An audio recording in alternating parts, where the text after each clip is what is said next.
बच्चों, to put the things and the people at the required places where they are suppose to be is the main essence of organising. जितना बढ़िया organised business होगा children, manage करना उतना आसान होगा और तरक्की उतनी ज्यादा। तो जैसे आप स्टूडेंट हैं, आप लोग एक टाइम टेबल बनाते होंगे कि भाई कब किस सब्जेक्ट को पढ़ना है। Is that fundamental logic clear?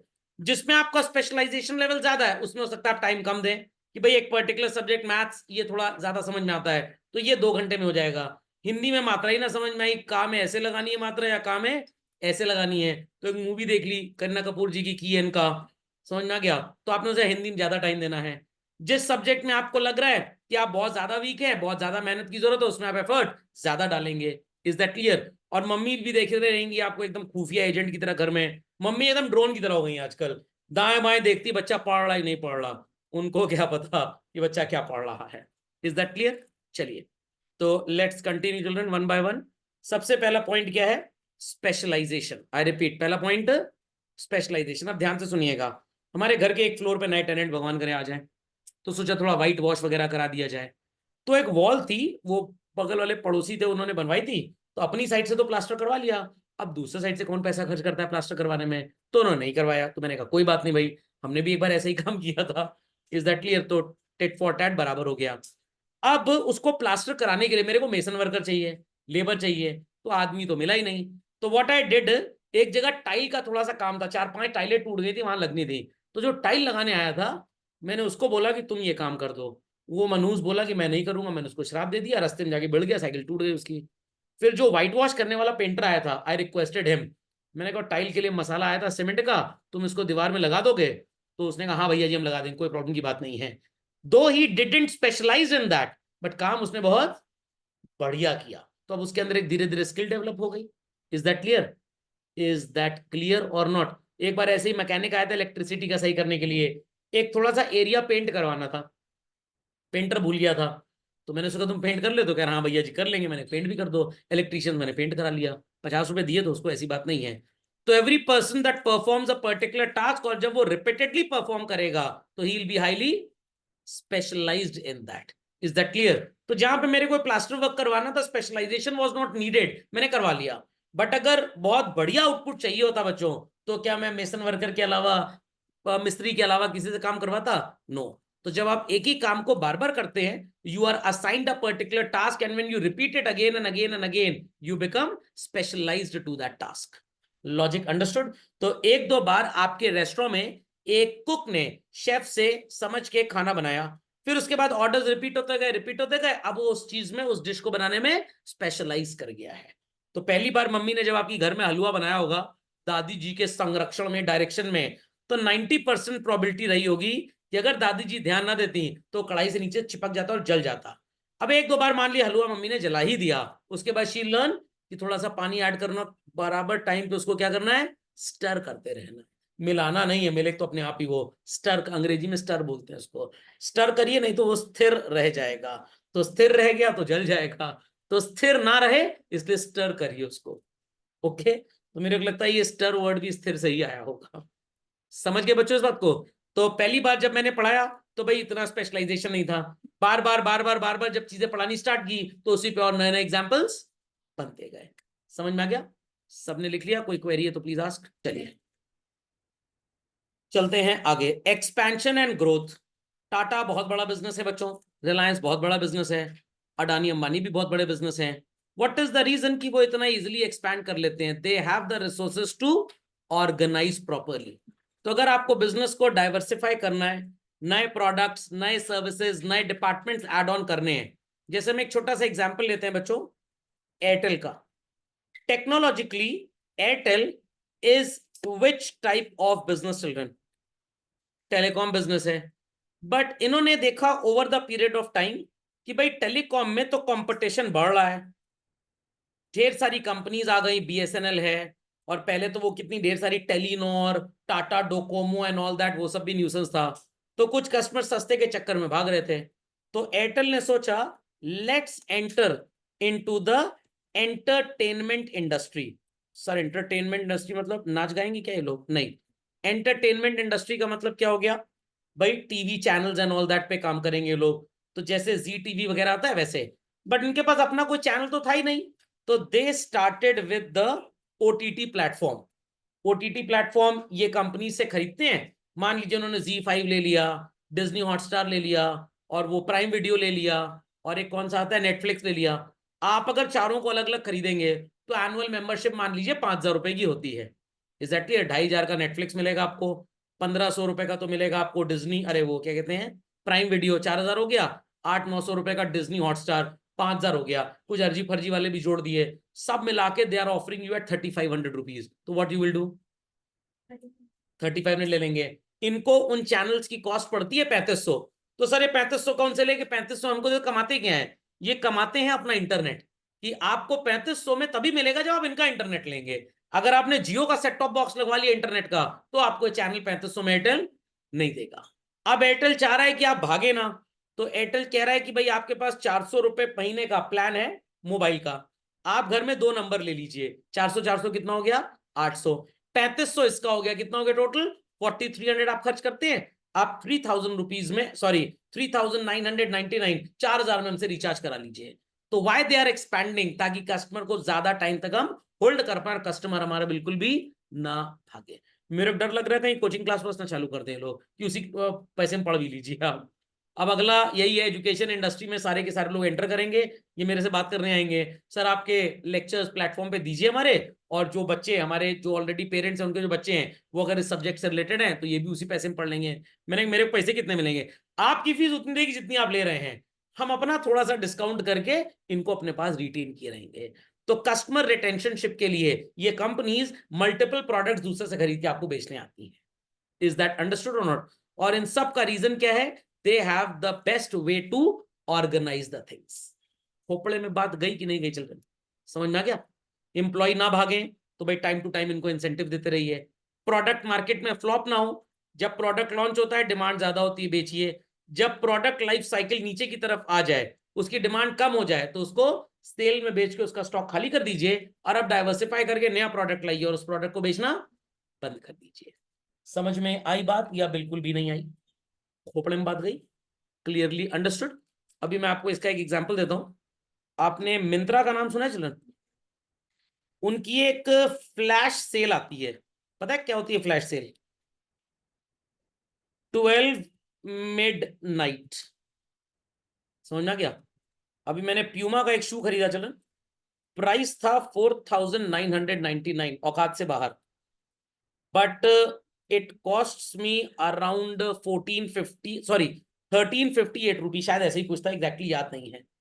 अब ये मिडनाइट सेल थी कि भाई अगले आधे घंटे के अंदर अगर आप ऑर्डर करते हैं तो 1,358 लगेगा, प्लस आपको 49 रुपी प्री पार्टिसिपेशन सेल फीस देनी पड़ेगी, और 20 रुपए प्लेटफॉर्म फीस देनी पड़ेगी।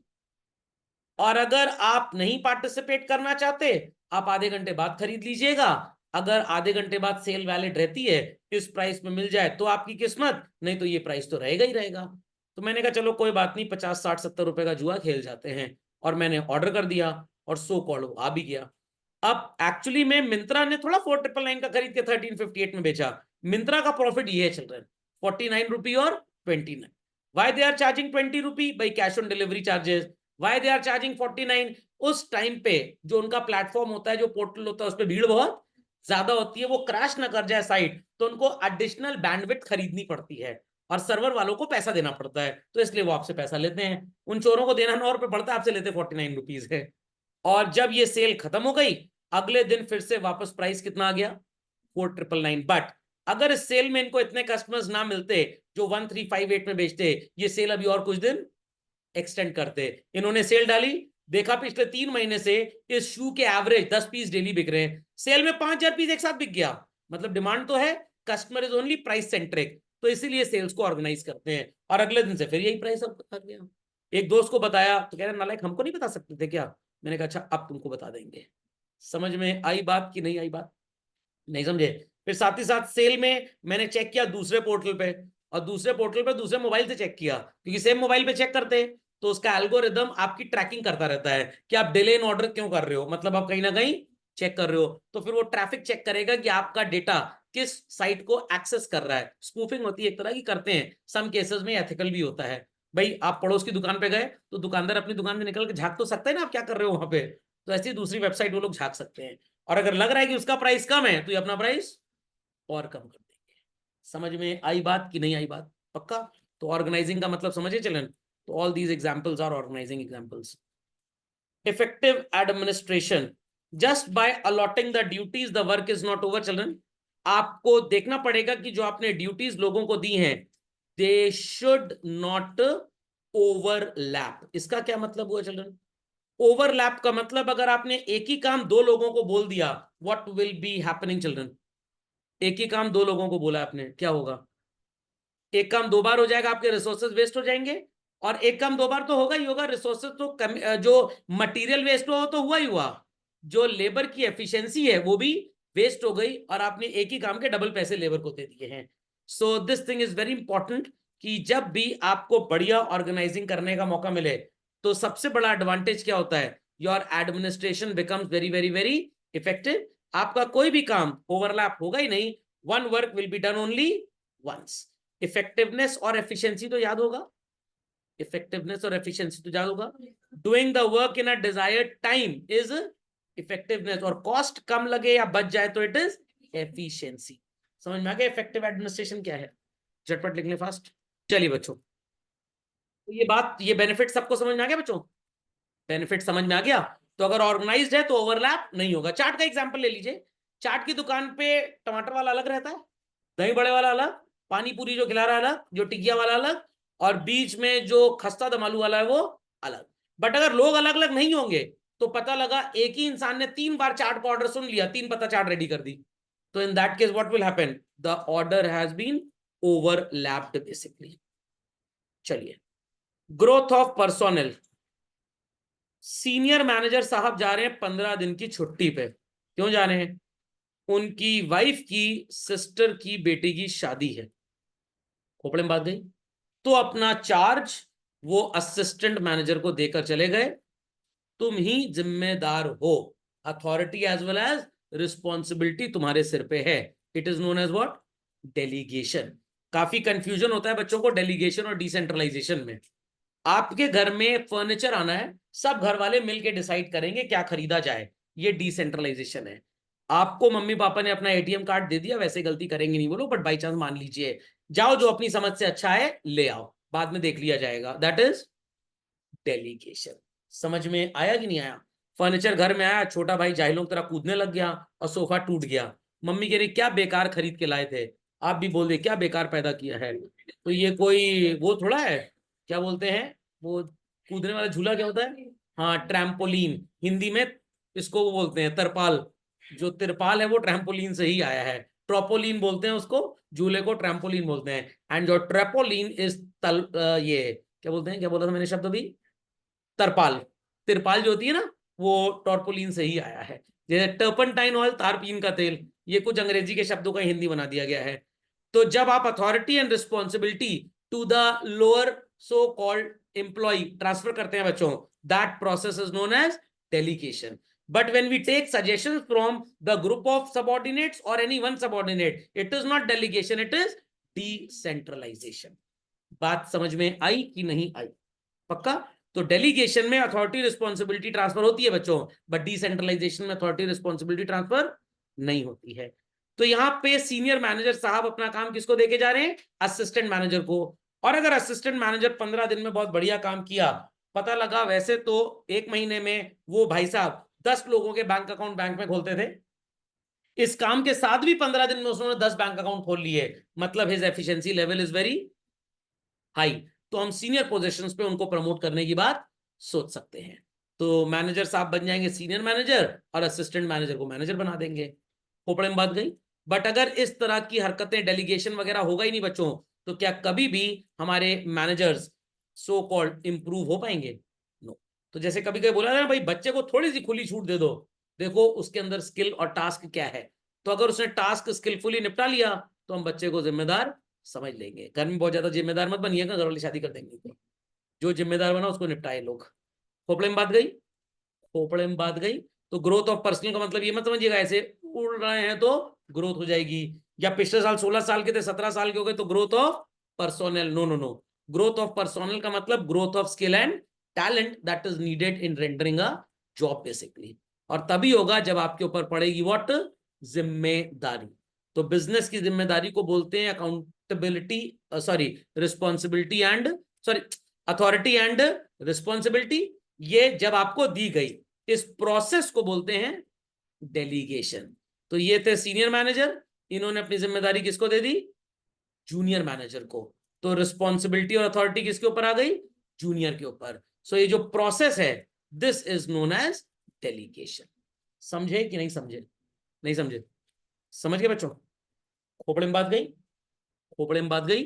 कभी कभी ऐसा आपके घर में भी होगा, पापा मम्मी कहीं निकल गए बाहर, घर की जिम्मेदारी आपको दे गए, चाहे 15-20 मिनट के लिए, आधे दिन के लिए, तो what they did children, they delegated. Thenga delegated sir, बाहर मेन गेट के अंदर वाले गेट चाबी दे गए, लॉकर की अपने साथ ले गए हैं, तो ये फिर डेलीगेशन नहीं होगा, क्योंकि उन्होंने आपको कोई खास अथॉरिटी और रिस्पॉन्सिबिलिटी दी ही नहीं। किस चीज की अथॉरिटी रिस्पॉन्सिबिलिटी दे गए, शील आएगी बर्तन धुलवाना, मुन्नी आएगी उसे कपड़ा धुलवाना, ठेंगा हम धुलवा रहे हैं कपड़ा, समझ में आ गया। आप चले कैंची लेकर, चाकू लेकर अलमारी खोलने जिसमें वैल्यूबल्स रखे हैं। खोपड़े में बात गई, what is authority and responsibility. तो जब किसी भी चीज की अथॉरिटी और रिस्पॉन्सिबिलिटी आपके ऊपर आ जाए देन इट इज डेलीगेशन। जैसे मैंने बोला भाई मेरा एग्जाम है तो मैं 2 दिन क्लास नहीं लूंगा, मैंने किसी स्टूडेंट को बोला जो ग्रेजुएशन पढ़ रहा है भाई 2 दिन तुम बच्चों को पढ़ा देना। अब सही गलत जो पढ़ाएगा जिम्मेदारी तो मेरे ऊपर बाद में आएगी। अगर उसने गलत पढ़ाया तो मैं उसको लात मार के बाहर करूंगा, सही पढ़ाया तो मैं उसको रिवॉर्ड दे दूंगा, क्योंकि अथॉरिटी के साथ मैंने उसको responsibility, authority to teach and responsibility to teach well. What I did children, I delegated my authority and responsibility. और अगर बढ़िया पढ़ाएगा तो मैं कहूंगा ठीक है थ्योरी क्लासेस तुम पढ़ाओ, जो रेवेन्यू आएगा 80% तुम्हारा, 20% मेरा। समझ में आ गया, चले आगे बच्चों। Optimum utilisation of resources, if the things are well organised, अभी अभी आपने पढ़ा था, इट रिड्यूसेस ओवरलैपिंग, यस और नो चिल्ड्रन। अगर आपने चीजों को ठीक से ऑर्गेनाइज किया चिल्ड्रन तो सो कॉल्ड आपके रिसोर्सेज यूज होंगे बड़े ही प्रॉपरली। जैसे सर मान लीजिए कि आपका एक टिम्बर हाउस है, क्या है, टिम्बर हाउस, ढेर सारी लकड़ी कटती है, वहां पे लॉग ऑफ वुड तैयार होते हैं और बुरादा इकट्ठा होता है। आप बुरादे को फेंक देंगे तो सड़क पे सिवाय पोल्यूशन के और कुछ नहीं होगा। व्हाट यू कैन डू, आप उस बुरादे को इकट्ठा करते जाइए और बैग्स में भर लीजिए, और this could be used as a raw material for making something. Sir making what, इस बुरादे को इकट्ठा करके फेविकोल मिला के हम इसके कंप्रेस्ड बोर्ड तैयार करते हैं, व्हाट, कॉम्प्रेस बोर्ड। और उस कॉम्प्रेस बोर्ड से बाजार में सस्ता फर्नीचर बिकता है।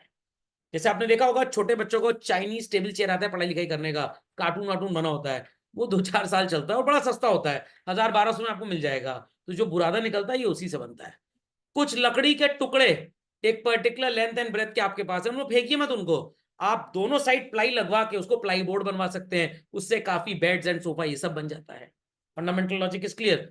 तो अगर आपने अपने स्क्रैप को सही तरीके से मैनेज कर लिया तो ये स्क्रैप आपको कितना पैसा देके चला जाएगा, जिससे आपकी cost of doing the business will reduce. Suppose you have a publishing house, you have a binding house, आप बुक्स वगैरह बनाते हैं, तो जो कटिंग निकलती है कतरन, बड़े बड़े पब्लिशिंग हाउस बच्चों करोड़ों रुपए की कतरन ही साल भर में बेच लेते हैं। अब आप बोलेंगे सर इसको खरीदता कौन है, जो पेपर इंडस्ट्रीज पल्प तैयार करती हैं वो इसको खरीद के ले जाती हैं और रिसाइकिल करके फिर ये पेपर बन जाता है। तो this is called as optimum utilisation of resources. खोपड़े में बात गई।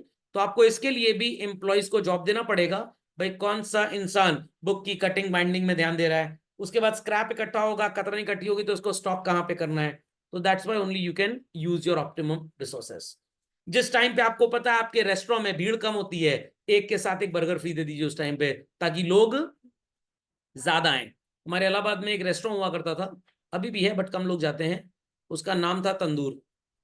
ये स्टूडेंट्स कम्युनिटी के लिए बड़ा फेमस था। क्यों सर, गली गली में था क्या, पेरेंट्स पकड़ नहीं पाते थे बच्चों को, नहीं ऐसा नहीं था, मेन रोड पे है सिविल लाइंस एरिया में, और रेट भी इनका कम था। अब सवेरे 8 बजे से 10 बजे तक तो भाई लोग नाश्ते के लिए जाएंगे ही जाएंगे, 1 बजे से 3 बजे तक लोग खाना खाने आएंगे ही आएंगे, 8 बजे से 11 बजे तक डिनर पे तो लोग जाएंगे ही जाएंगे। But in between 10 to 1 off peak hours, in between 3 to 8 off peak hours, यहां पे इनको ऑफर चलता था, कोई भी सामान एक ऑर्डर करेंगे साथ में एक फ्री मिल जाएगा। बाद में 2 लोग गए खाने, अब हम करेंगे क्या इतने सामान का, तो ठीक है हम आपको बिल में 50% डिस्काउंट दे देंगे, बात तो वही हो जाएगी। तो ऐसा क्यों करते थे? अब कोई भी इंसान जो कोर्ट में लॉयर है, वो अपनी कोर्ट प्रोसीडिंग छोड़ के क्या पहले ही खाना खाने चला आएगा? वो 1 से 3 के बीच में ही आएगा। जो फैमिली जिसके यहाँ बर्थडे है, उसके पापा अपने बच्चों का बर्थडे मनाने ऑफिस छोड़ के बच्चों क्या 5 बजे शाम को रेस्टोरेंट चले जाएंगे? पता लगा दुकान पे कस्टमर खड़ा है, भाई साहब 1 करोड़ का ऑर्डर है, नहीं मैं बर्थडे मना रहा हूँ क्योंकि 1 के साथ 1 फ्री है, कस्टमर भी 1 के साथ 1 फ्री चला जाएगा। तो वो बिजनेसमैन तो बेचारा 8 से 11 ही जाएगा। बट जो बच्चे स्कूल गोइंग है, यूनिवर्सिटी गोइंग है, तो कलियर टाइप को काम धंधा तो है नहीं उनके पास। समझ में आ गया? एक क्लास छूट भी जाए क्या फर्क पड़ता है, कौन पढ़ाई में इतना इंटरेस्ट है, या थोड़ा खुद भी पढ़ लेंगे, इतने बड़े ढपोरसंग भी नहीं होते हैं, वो कब विजिट करेंगे? 10 to 11 के बीच में, या 1 के बीच में, 3 to 8 के बीच में सामान 1 के साथ 1 फ्री मिलेगा। रेस्टोरेंट को क्या फायदा है भाई, इस समय कोई आता तो है नहीं, तो जो भी सो कॉल्ड भूतिया टाइप के लोग आधे पचाधे आ भी गए, कुछ रेवेन्यू तो देकर जाएंगे ही जाएंगे। हाँ ऐसा भी होता है, स्टूडेंट आईडी कार्ड पे भी डिस्काउंट हो जाता है। खैर वो अनुष्का जी इस पॉइंट में कहीं कवर होगा नहीं, वो भी आगे आएगा तो मैं कोरिलेट कर लूंगा। अभी ये यूटिलाइजेशन ऑफ रिसोर्सेज समझ गए आप लोग? यूटिलाइजेशन ऑफ रिसोर्स समझ गए, और इंडिया में इसका इस्तेमाल सबसे ज्यादा होता है। सड़क में देखा, कोना गली खाली है, चलो एक ठेला लगा ले चाट का, सरकार तो कुछ बोलेगी नहीं, सरकार तो कुछ बोलेगी नहीं, और ज्यादा अगर बोलेगी हटाएगी, हमको वोट नहीं देंगे हम सरकार को, हार जाएगी सरकार। इज दैट अंडरस्टूड और नॉट? मतलब आप जमीन एनक्रोच करें, सरकार तोड़े, उसका पैसा दे, और आप ना, अगर पैसा दे तो आप वोट ना दीजिए उनको, और आप इलेक्शन हार जाए। क्या जाहिल टाइप के लोग हैं हमारे हिंदुस्तान में। समझ में आ गया? I am referring to that Ayodhya channel कि बेचारों को वोट क्यों नहीं मिला। लोग कह रहे हैं हमारी दुकान तोड़ दिए, तोड़ दिया। ओरिजिनल मैप देख के देख लीजिए, 80% लोगों के तो एनक्रोच एरिया थे वो। तो ये कौन देखता है, ये कौन देखता है? अरे भैया इंडिया में नेगेटिव ज्यादा चलता है, पॉजिटिव कम चलता है। समझ में आया कि नहीं आया? अरे नहीं, सब बकवास वीडियोस हैं, उन सब पे आप बिल्कुल ध्यान मत दीजिए, पढ़ाई पे ध्यान दीजिए। एक दो लोग तो ये कहते हैं अमित शाह जी ने गुजरात से सारे ठेकेदार बुलवा लिए। अरे भैया तो अयोध्या के ठेकेदार में अगर स्किल होती तो हम उसको बुलवा लेते वहां से, खोपड़े में बात गई। या जब आपके साथ कुछ गलत हो रहा था, आपके पास अगर कागज हैं, तो go and file a court case, court किसी को मना तो कर ही नहीं रहा है। अब हम बहुत साल से रह रहे थे, हमारे कागज नहीं है, तो भैया कागज तो नहीं है तो सरकार तो पाकिस्तानी साबित कर देगी, काम खत्म। इज दैट क्लियर और नॉट क्लियर? तो ये लॉ है कंट्री में कि आपके लिए लॉ जानना बहुत जरूरी है। समझ में आ गई? बगल वाले ने 2 थप्पड़ क्या मार दिया, आप जाके उसको चाकू भोंक दिए, हमको थप्पड़ वहां बेइज्जती हो गई गांव में हमारी, हम नहीं, ये थोड़ा होता है भाई। तो लोग खुद ही जाहिल टाइप के हमारे देश में। हाँ भाई लिख लिया सबने? चलिए चलते हैं next children. Adaption to change. What is this adaption to change? एक आइडिया वालों का बहुत पहले एडवर्टाइजमेंट आया था। आइडिया एक टेलीकॉम कंपनी थी, अगर आपको याद हो चिल्ड्रन, आदित्य बिरला ग्रुप की। हाँ सर एग्जैक्टली ऐसे ही सिंबल था उनका। चलिए, अब इस टेलीकॉम कंपनी का एक एड आया, इन्होंने इंटरनेट सबसे ज्यादा फ्री देना स्टार्ट किया। तो एक अंकल जी अपने ऑफिस से छूटते हैं और बस में बैठते हैं, बगल में एक यंग लड़का बैठा होता है, और लड़का थोड़ा टेक्नोक्रेट टाइप होता है, कंप्यूटर बढ़िया चलाना आता है। अंकल जी बेचारे दुखी होते हैं। लड़का कहता है अंकल जी काहे दुखी हो? कह रहे पता नहीं कल से मेरा जॉब रहेगा कि नहीं रहेगा। क्यों नहीं रहेगा? क्योंकि हमारे ऑफिस में क्या आ रहा है, कंप्यूटर, और मेरे को कंप्यूटर चलाना नहीं आता। तो दैट बॉय सेड अरे get an idea, internet idea. आप आइडिया मोबाइल सिम कार्ड ले लीजिए और उस पे इंटरनेट सर्व करके कंप्यूटर चलाना सीख लीजिए। तो this is called as what children? Adaption to change. कोई भी मैनेजमेंट होता है, कोई भी एम्प्लॉइज होते हैं children, they generally resist new things. I repeat children, they generally resist. क्यों? कुछ भी नया आएगा तो इन जाहिलों को काम सीखना पड़ेगा, एफर्ट ज्यादा करना पड़ेगा। बट अगर आपने ऑर्गेनाइज्ड तरीके से इस चीज को लोगों को ऑफर किया कि भाई जो नया काम सीखेंगे, जो स्किलफुल हो जाएंगे, उनके सैलरी प्रोफाइल्स बढ़ जाएंगे। समझ में आ गया? और जो काम काज के लायक नहीं है, what they will do, they will take VRS, voluntary retirement, और दे विल सिंपली क्विट। समझ में आ गया? अब जैसे सुंदर पिचाई साहब ने अपने स्कूल डेज में या बीटेक डेज में शायद कोडिंग कभी सीखी नहीं होगी, बट इतनी प्रोग्रामिंग उनको आ गई कि वो समझ गए प्रोग्रामिंग तो बहुत बड़ा स्ट्रक्चर होता है, कोड उसका एक छोटा सा एप्लीकेशन है। मतलब प्रोग्रामिंग इसकी पूरी हवेली का कंस्ट्रक्शन, और कोडिंग हो गया स्टूडियो अपार्टमेंट बनवाना, एक पर्टिकुलर सो कॉल्ड चैनल की तरफ जाना। जैसे विंडोज एक प्रोग्राम है, बहुत काम कर सकता है ये, बट अगर आपको एमएस ऑफिस मोबाइल पे चलाना है तो वो माइक्रोसॉफ्ट एक्सेल सिर्फ एक्सेल का ही काम करेगा और कोई काम नहीं करेगा। तो coding you can say is a small set of rule. तो क्या सुंदर पिचाई साहब को वो सीखना या अपने एम्प्लॉइज को उसके ऊपर एक लेक्चर डिलीवर करना कोई बड़ी बात है, बट स्टिल थोड़ा सा एफर्ट उनको करना पड़ेगा। He need to organize himself first of all, he needs to adapt the change himself first, then he will train the other employees. नहीं समझे बात को? Got it clear? चलिए कॉपी कर लिए बच्चों झटपट फास्ट। अडेप्टेशन टू चेंज में भी पर्सनल ग्रोथ है, ये ऑब्वियस सी बात है, बिल्कुल होगी। हाँ कोरिलेट करके नहीं लिखना, आपको अलग अलग पड़ेगा, नहीं तो गिनती एक ही में काउंट हो जाएगी। समझ में आ गया? फूफा जी के लिए अलग प्लेट लगेगी, चाहे जितना भी वो बुआ जी से प्यार करते हो, प्लेट अलग चाहिए। हाँ तो ये भी सो कॉल्ड जैसे उसमें डेलीगेशन में था, अभी डेलीगेशन में भी आ जाएगा personal growth. Okay copy fast चलो।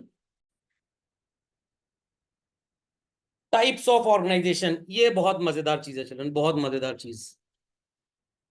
फॉर्मल एंड इनफॉर्मल, इसके ऊपर थोड़ी सी ज्ञानबाजी हम आज करेंगे, बाकी है लंबा टॉपिक। आपने इंग्लिश में लेटर राइटिंग किया होगा बच्चों, फॉर्मल लेटर और इनफॉर्मल लेटर।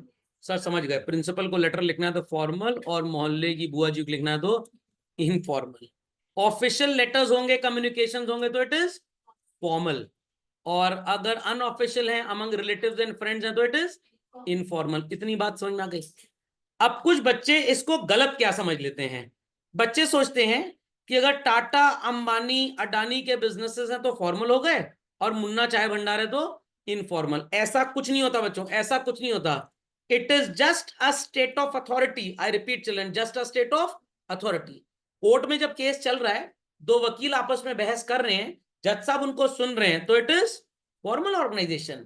बट वो दोनों वकील जब आउट ऑफ द कोर्ट मिल गए, और एक वकील ने कहा देखो मेरे क्लाइंट ने कत्ल तो किया है, गॉट इट क्लियर, बट मैं वकील हूं, मेरा काम उसको बचाना है, और तुम्हारे क्लाइंट के रिश्तेदारों का कत्ल हुआ है, तो एक काम करते हैं थोड़ा सा मुआवजा दिलवा देते हैं तुमको, और तुम कोर्ट में बस ये बोलना, और मैं साबित करूंगा कि सजाए मौत ना हो, चलो 2-3 साल 4 साल की सजा हो जाए, और 100 करोड़ दिलवा दूंगा।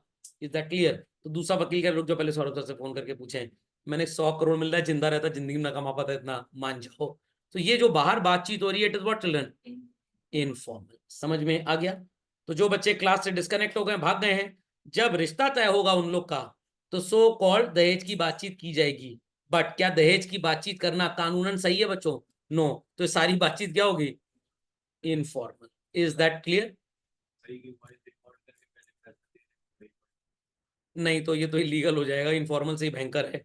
तो फॉर्मल का मतलब ये कभी मत समझिएगा ऑफिशियल है तो फॉर्मल, अनऑफिशियल है तो इनफॉर्मल, ऐसा कुछ नहीं होता, सब बकवास है। हर टीचर यही पढ़ाता है, हर बच्चा यही समझता है। Relationships based on rules are called as formal, but when personal effect is there in the rules we call it as informal. तो मैं एक ऑफिस में चार्टर्ड अकाउंटेंट हूं, और आप भी एक चार्टर्ड अकाउंटेंट हैं। आपका काम है अकाउंटिंग एक्टिविटीज पे इंटरनल चेक रखना, मेरा काम है ऑडिटिंग करना। मैं अपना काम कर रहा हूं, आप अपना काम कर रहे हैं, तो इट इज, मैंने आपसे कोई डॉक्यूमेंट मांगा, आपने मेरे को दे दिया, ये फॉर्मल हो गया। बट कुछ डॉक्यूमेंट में थोड़ी सी गड़बड़ी है, एज एन ऑडिटर मेरे पास राइट है उस पर क्वेश्चन मार्क उठाने का, बट अगर मैंने एम्प्लॉयर से जाके आपके बोल दिया तो आपकी नौकरी जा सकती है। तो आपस में हमने डॉक्यूमेंट को थोड़ा सा फ्रेंड रिलेशन से ठीक कर लिया, तो it is what children? Informal. तो आप स्कूल जाते हैं बस से, बस वाला आपको डेली एक पर्टिकुलर टाइम पे पिक करेगा, आप उसको महीने के पैसे दो, लाइक वाइज, तो it is what children? Formal. एक दिन आपकी मम्मी ने कहा हमको भी स्कूल के बगल में एक रिश्तेदार है, उनके जाना, जरा बैठा लो बस में। बस वाले अंकल बोले अरे बैठ जाइए भाभी जी, ऐसी क्या बात है? It is what children? Informal. समझ में आया कि नहीं आया? पक्का क्लियरली अंडरस्टूड? तो कृपया करके इसको ये ना समझें एक्स की दुकान फॉर्मल और वाई की दुकान इनफॉर्मल। एक ही ऑर्गेनाइजेशन में, एक ही ऑफिस के अंदर चिल्ड्रन दोनों एग्जिस्ट करता है, एक ही ऑफिस के अंदर दोनों एग्जिस्ट करता है। मान लीजिए आपके स्कूल में टीचर्स हैं, अब एक टीचर एब्सेंट है, ठीक है, दूसरा वाला उसकी क्लास में चला गया, बट उसका अरेंजमेंट सब्स्टिट्यूशन बाय अथॉरिटी नहीं लगा था, वो ऐसे ही चला गया अपने दोस्त की खातिर, तो इट इज इनफॉर्मल। बट अगर रजिस्टर में चपरासी अरेंजमेंट सब्स्टिट्यूशन लेके आया तब वो गया, देन इट इज फॉर्मल। समझ में आ गया? तो आप एक एम्प्लॉय हैं, किसी ऑर्गेनाइजेशन में काम करते हैं, आज आपको छुट्टी लेनी है, तो आपने एक दिन पहले ईमेल कर दिया, इट इज फॉर्मल। आपके घर के बगल में ऑफिस का चपरासी रहता है, उसको बोल दिया है मुन्नू चपरासी, बोल देना हम नहीं आएंगे, इट इज इनफॉर्मल। समझ में आया कि नहीं आया? तो एक ही ऑफिस के अंदर जो रूल्स एंड रेगुलेशंस पे काम होता है, चाहे कम्युनिकेशन कुछ भी हो, इट इज फॉर्मल। बट जब फ्रेंड रिलेशंस, पर्सनल इफेक्ट आ जाता है तो वो इनफॉर्मल हो जाता है। समझ गए? रेस्टोरेंट गए, आपने ऑर्डर दिया बटर पनीर मसाला, लोग कहेंगे सर अभी तो बटर चिकन चल रहा था, ज्यादा चिकन खाओगे पेट खराब हो जाएगा। बटर पनीर मसाला, ये फॉर्मल है, थोड़ी ग्रेवी बढ़ाना, 2 पीस पनीर बढ़ा देना, ये क्या है? इनफॉर्मल। नहीं समझे अभी भी इस बात को? पक्का? फी देने की एक ड्यू डेट थी, नहीं दोगे तो पेनल्टी लगेगी, इट इज फॉर्मल। एक बच्चा कह रहा सर एक दिन लेट हो गया, मैंने कहा चलो कोई बात नहीं, तुम ना लेट हो, बस फीस लेट हो जाए चल जाएगा, it is what children? Informal. समझ में आया कि नहीं आया? Clearly understood? खाना खाना क्या है बच्चों, फॉर्मल की इनफॉर्मल? बट कुछ लोग अपने नाखून में खाना लेके चल रहे हैं और खा रहे हैं, इट इज इनफॉर्मल। समझ में आया कि नहीं आया? कुछ मान लीजिए मेरे कोलीग्स हैं, उनको डिजिटाइजर चाहिए पढ़ाने के लिए, तो मैंने कहा चलो ले जाओ, 1 घंटे का किराया 500 रुपए है, तो इट इज फॉर्मल। अच्छा ठीक है चलो 400 पे नेगोशिएट कर लेते हैं, तो 100 रुपए इनफॉर्मल हो गया, क्योंकि 400 तो अभी भी चल ही रहा है। तो फॉर्मल इनफॉर्मल का मतलब समझ में आया? तो डोंट अज्यूम कि स्कूल फॉर्मल हो गया कोचिंग इनफॉर्मल हो गया, ऐसा कुछ नहीं होता। Anything can be formal, anything can be informal. Understood? तो टीचर को क्लास में पढ़ाना था, बच्चे कह रहे सर आज बहुत गर्मी लग रही है, अब वैसे ही सो कॉल्ड टीचर 2-3 पीरियड पढ़ा चुका, आप समझा रहे आत्महत्या करने, अब वहां पढ़ने दिमाग ही नहीं जरा भी। तो टीचर कह रहे चलो गेम्स पीरियड ले लो, तो ये क्या हो गया? बट गेम्स पीरियड में गेम्स खेलना, ये फॉर्मल होगा। इतना समझ में आ गया?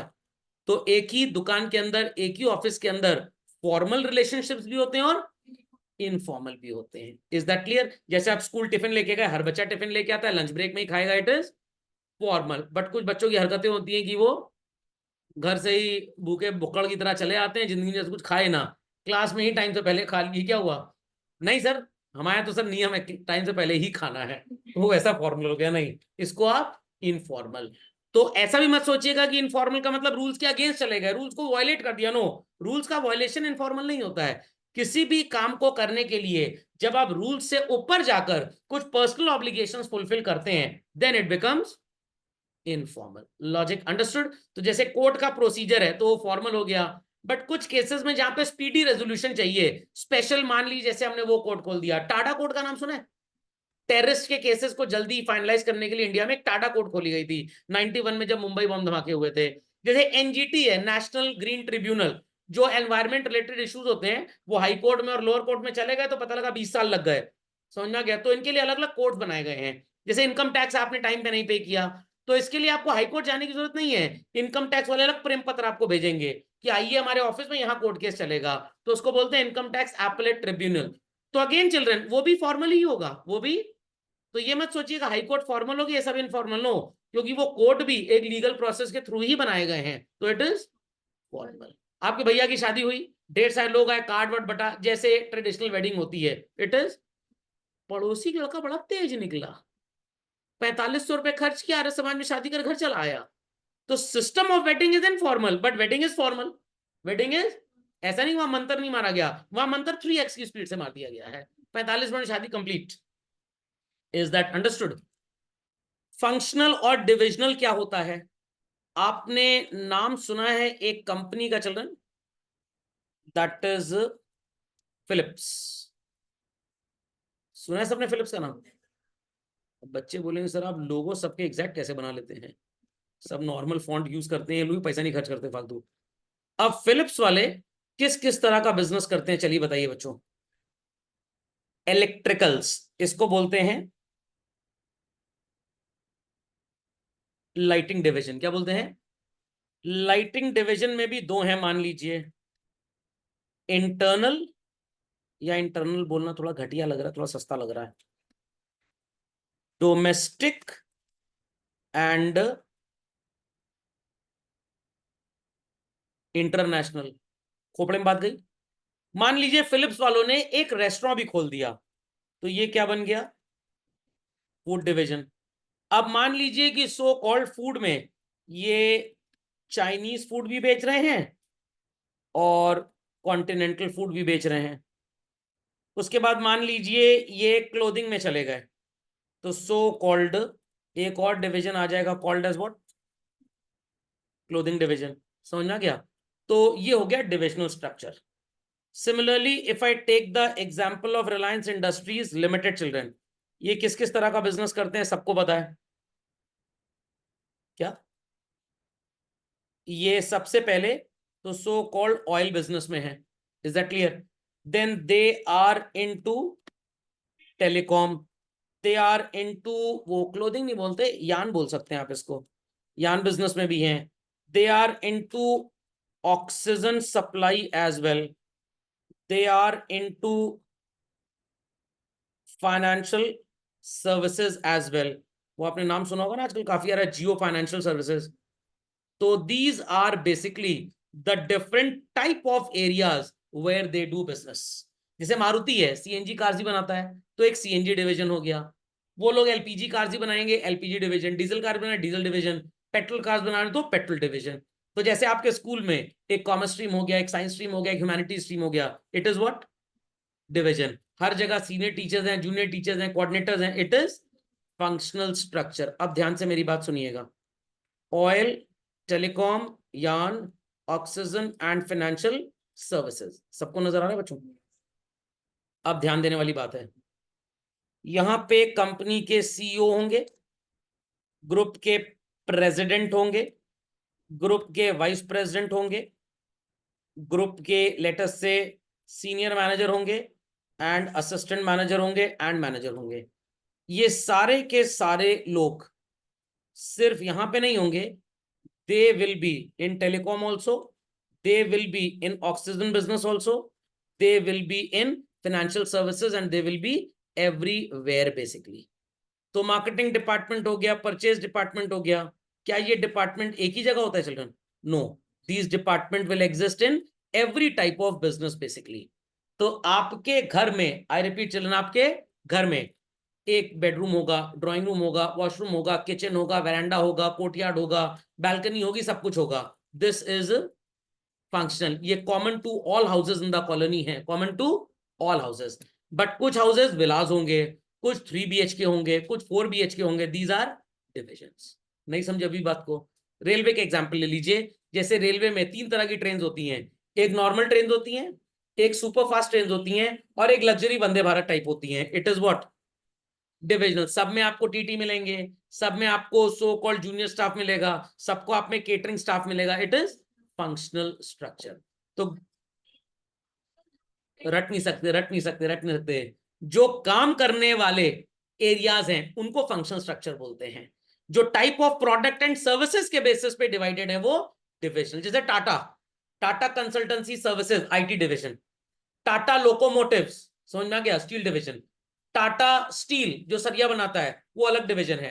टाटा पैसेंजर कार्स अलग डिवीजन है। टाटा लेटस से टेलीकॉम, जो बीएसएनएल विदेश संचार निगम लिमिटेड जो इन्होंने खरीदा इंटरनेट सर्विस, ये अलग डिवीजन है। Tata T, it's a different division. Tata salt is a different division. Tata की जो वो सो कॉल्ड और बिस्किट बिस्किट भी ये लोग बेचते हैं, या टाटा होटल्स, वो अलग डिवीजन हो गया। What it clear? तो ये क्या हो गया? Divisional structure. समझ में आ गया? जैसे गवर्नमेंट के ढेर सारे डिपार्टमेंट्स हैं, डिफेंस है, बैंकिंग है, ट्रांसपोर्टेशन है। सेंट्रल गवर्नमेंट डिफेंस सेक्टर चलाती है, बैंकिंग चलाती है, फॉरेन अफेयर्स चलाती है। It is what? डिविजनल। जैसे सिविक्स में आपने मिनिस्ट्रीज पढ़ी है ना, मिनिस्टर ऑफ टेलीकॉम हो गए, मिनिस्टर ऑफ रोड ट्रांसपोर्ट हो गए, मिनिस्टर ऑफ एविएशन हो गए, मिनिस्टर ऑफ वाटर सप्लाई हो गए। ये सब क्या हो जाएगा?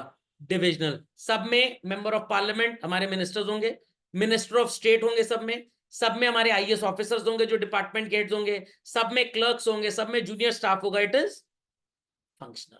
नहीं समझे आप?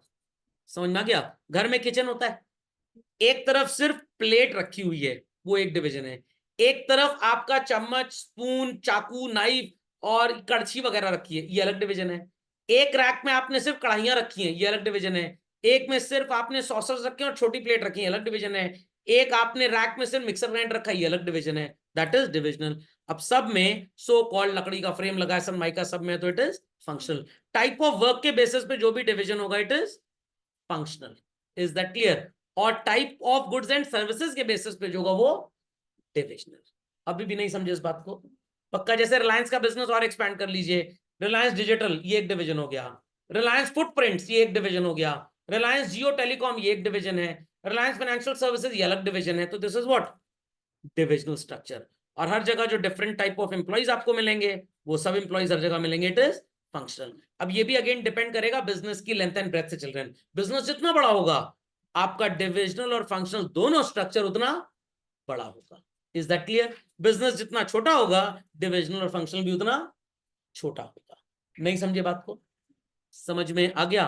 कभी आप अगर बड़े मॉल में गए हो जब फूड कोर्ट्स होते हैं, मान लीजिए पूरा मॉल मेरा है, फूड कोर्ट मैं चलाता हूं, मैंने 25 अलग अलग तरीके की फूड स्टॉल्स लगवाई हुई हैं, इट इज व्हाट, डिविजनल। सब में कैशियर बैठा हुआ है, कॉमन कैशियर नहीं है, सब में कुक होगा, सब में वेटर्स होंगे, सब में क्लीनिंग करने वाले लोग होंगे, तो दिस इज फंक्शनल स्ट्रक्चर। समझ में गया? तो फंक्शनल स्ट्रक्चर हर डिवीजन में रिपीट मिलेगा, बट डिविजनल स्ट्रक्चर रिपीट नहीं होगा। समझ में आ गई बात? चलिए दैट्स ऑल फॉर टुडे, इसको अगले लेक्चर में कंटिन्यू